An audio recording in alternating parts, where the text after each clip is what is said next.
Hello students, my name is Manisha and welcome to my YouTube channel. Students, previous videos में हम बात कर रहे हैं components of Indian financial system के बारे में।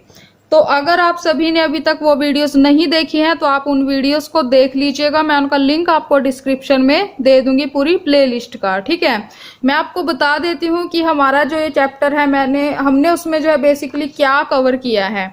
हमने इसमें काफी कुछ कवर कर लिया है। आप देख सकते हैं financial system, role of financial system, functions भी बोल सकते हैं, Indian financial system, before independence कैसा था हमारा फाइनेंशियल सिस्टम, और 1990 तक क्या चेंजेस हुए, 1990 के बाद क्या क्या चेंजेस हुए, financial system and economic development, weaknesses of Indian financial system, factor affecting stability of financial system, financial intermediaries and financial innovation, और कंपोनेंट्स वाला अभी हमारा ये चल रहा है topic.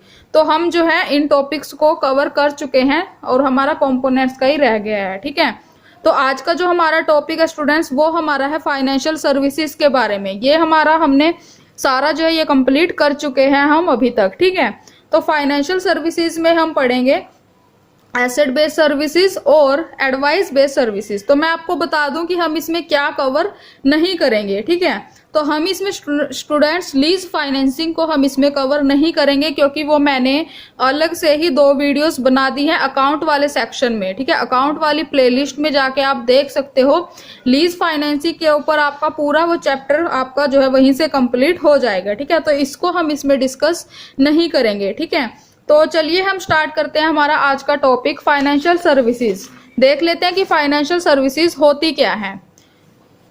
Financial services financial industry के द्वारा प्रोवाइड की जाने वाली आर्थिक सेवाएं हैं जिसमें कई प्रकार के बिजनेस होते हैं जो धन का या फिर मतलब कि धन का जो है सेविंग्स का मैनेजमेंट करते हैं। ठीक है, अब देखो इसमें बेसिकली क्या बोला गया है। ठीक है ना, मतलब कि फाइनेंशियल सर्विसेज जो हैं, जो फाइनेंशियल इंडस्ट्री के द्वारा प्रोवाइड की जाने वाली सेवाएं हैं, सर्विसेज हैं जिसमें कई प्रकार के बिजनेस शामिल होते हैं। ठीक है, जो क्या करते हैं, पैसे का जो है सेविंग्स का मैनेजमेंट करते हैं। ठीक है, वो क्या है, फाइनेंशियल सर्विसेज है हमारी। ठीक है, फॉर एग्जाम्पल इसमें क्या दिए गए हैं, क्रेडिट यूनियंस दी गई हैं, क्रेडिट यूनियंस। ठीक है, बैंक्स दिए गए हैं, credit card companies, insurance companies and stock brokers. ठीक है, तो ये कुछ एग्जांपल्स दिए गए हैं फाइनेंशियल सर्विसेज के।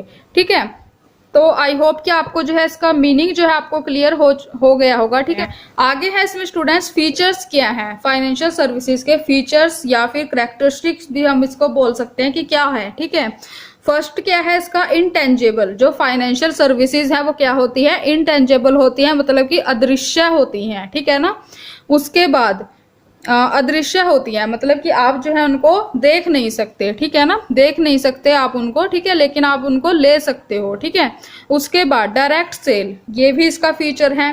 ठीक है, एंड थर्ड क्या है, इंफॉर्मेशन बेस्ड, कि जो फाइनेंशियल सर्विसेज होती हैं वो क्या होती है, इंफॉर्मेशन के ऊपर बेस्ड होती हैं वो। ठीक है, और आगे क्या है कि फाइनेंशियल जो सर्विसेज है उनका फोकस होता है कस्टमर के ऊपर। ठीक है, कस्टमर के ऊपर उनका फोकस होता है।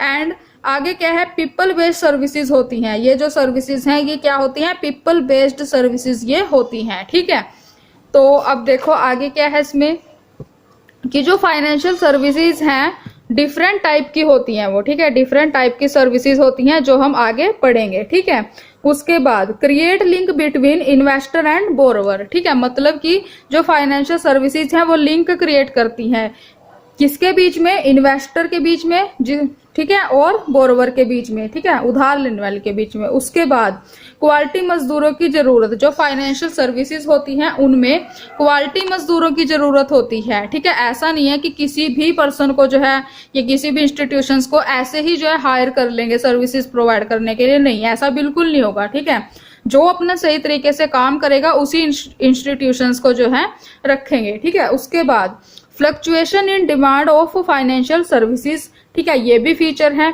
एंड उसके बाद उपभोक्ता के हितों को सुरक्षित रखना। ठीक है, मतलब कि जो कस्टमर हैं उसके जो भी राइट्स हैं उनको सिक्योर रखना। तो ये था स्टूडेंट्स फाइनेंशियल सर्विसेज के बारे में। आगे है इसमें different types of financial services, क्योंकि फाइनेंशियल सर्विसेज के जो है डिफरेंट टाइप्स होते हैं। अब लीज फाइनेंसिंग के ऊपर अलग से मैंने वीडियो बना दी है, तो ये मैं आपको इसमें कवर नहीं करवाऊंगी, आप वहीं से देख लीजिएगा इसको, ठीक है।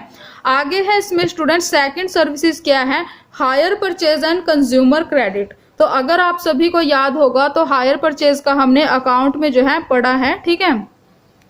तो चलिए मैं आपको बता देती हूँ। हायर परचेज का अर्थ क्या है, हायर परचेज का मीनिंग है ऐसा लेन देन जहां पर शर्तों के आधार पर वस्तुओं को खरीदा और बेचा जाता है। तो इसमें बेसिकली क्या बोला गया, हायर परचेज मतलब कि किराया क्रय, नाम से ही पता चल रहा है ये क्या है, ऐसा मतलब कि इसमें लेन देन होता है, ऐसी ट्रांजेक्शन होती है जहां पर शर्तों के आधार पर मतलब कि कंडीशंस के आधार पर जो है गुड्स को बेचा और खरीदा जाता है, ठीक है। उसके बाद अब देखो, मैंने बोला ना आपको कि कंडीशन के बेस पर जो है सेल परचेज किया जाता है, ठीक है। तो क्या कंडीशंस दी गई हैं, फर्स्ट क्या है, पे इन इंस्टॉलमेंट, एंड सेकंड क्या है, परचेजर को एसेट पर जो है कब्जा शीघ्र ही दिया जाएगा। मतलब कि अब देखो इसमें क्या बोला गया है कि इंस्टॉलमेंट में पे करेगा सबसे फर्स्ट, ठीक है। एंड सेकंड क्या बोला गया है कि जो परचेजर होगा, खरीदने वाला होगा, उसको एसेट के ऊपर जल्दी से जल्दी उसका जो है राइट जो है उसको दिया जाएगा एसेट के ऊपर, ठीक है। आगे इसमें कंडीशन क्या बोली गई है, एसेट की पूरी ओनरशिप जो है लास्ट इंस्टॉलमेंट की पेमेंट पर ही दी जाएगी। अब देखो मतलब कि इसमें पहले तो क्या बोला है कि जो परचेजर है उसको एसेट पर कब्जा शीघ्र दिया जाएगा, ये नहीं बोला कि हाँ तभी दिया जाएगा, ठीक है।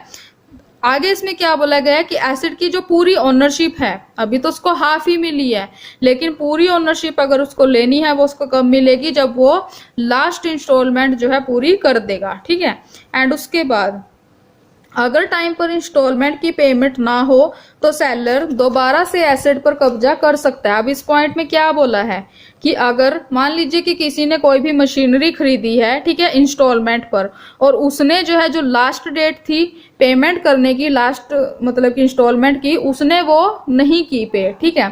तो अब जो सेलर है जिसने वो मशीनरी दी है उसका राइट है उसके ऊपर, तो वो उस एसेट के ऊपर अपना राइट जो है वापस ले सकता है, ठीक है। आगे क्या है, आगे इसमें देख लेते हैं कि हर इंस्टॉलमेंट को हायर चार्जेस के रूप में देखा जाएगा जब तक कि लास्ट इंस्टॉलमेंट की पेमेंट नहीं कर दी जाती। मतलब कि जितनी भी पेमेंट्स उसने की हैं, इंस्टॉलमेंट्स जो है उसने पे की है पर्सन ने, परचेजर ने, ठीक है, उन सब इंस्टॉलमेंट्स को हायर चार्जेस के रूप में देखा जाएगा। कब तक, जब तक कि वो लास्ट इंस्टॉलमेंट की पेमेंट नहीं कर देता, ठीक है। एंड उसके बाद हायर परचेज कॉन्ट्रैक्ट होने के बाद गुड्स की डिलीवरी जो है कर दी जाती है। अब देखो जब लास्ट इंस्टॉलमेंट पे कर दी पर्सन ने, परचेजर ने, तो उसको जो है गुड्स की डिलीवरी जो है कर दी जाएगी, ठीक है। सेवंथ क्या है, एसेट्स को यूज करने का जो है राइट उसको मिल जाएगा। कब मिलेगा, यूज तो वो तभी कर लेगा जब वो इंस्टॉलमेंट पर लेगा उसको, ठीक है, लेकिन ओनरशिप उसको बाद में मिलेगी उसकी, ठीक है। एंड उसके बाद 8th पॉइंट में क्या है, before payment of final instalment if purchaser sell the assets then this is invalid, ठीक है। अब इसमें क्या बोला गया है, इसमें बोला गया है आपको स्टूडेंट्स कि जब तक जो है, ठीक है, अगर परचेजर ने, ठीक है, उसने लास्ट इंस्टॉलमेंट पे नहीं की है सेलर को, और उसने उससे पहले ही उस मशीनरी को, जैसे मैंने एग्जांपल दिया था मशीनरी का, उसने वो मशीनरी आगे सेल कर दी, ठीक है, तो ये क्या होगा, ये इनवैलिड होगा। ऐसा वो नहीं कर सकता परचेजर जब तक वो लास्ट इंस्टॉलमेंट जो है पे नहीं कर देता। उसके बाद हायर परचेजर्स का दायित्व, ठीक है। अब देखो, अब अगर उसने वो सेल कर दी मशीनरी लास्ट इंस्टॉलमेंट पे करने से पहले, तो हायर जो परचेजर होगा उसका क्या दायित्व होगा, क्या लाइबिलिटी होगी, वो सेलर डिसाइड करेगा। सेलर उसको बताएगा कि सेलर को अपनी मशीनरी वापस चाहिए, या फिर उसको पूरी पेमेंट चाहिए, या फिर जो उसकी मशीनरी की पेमेंट है वो उसको विद एक्स्ट्रा चार्जेस चाहिए, ठीक है।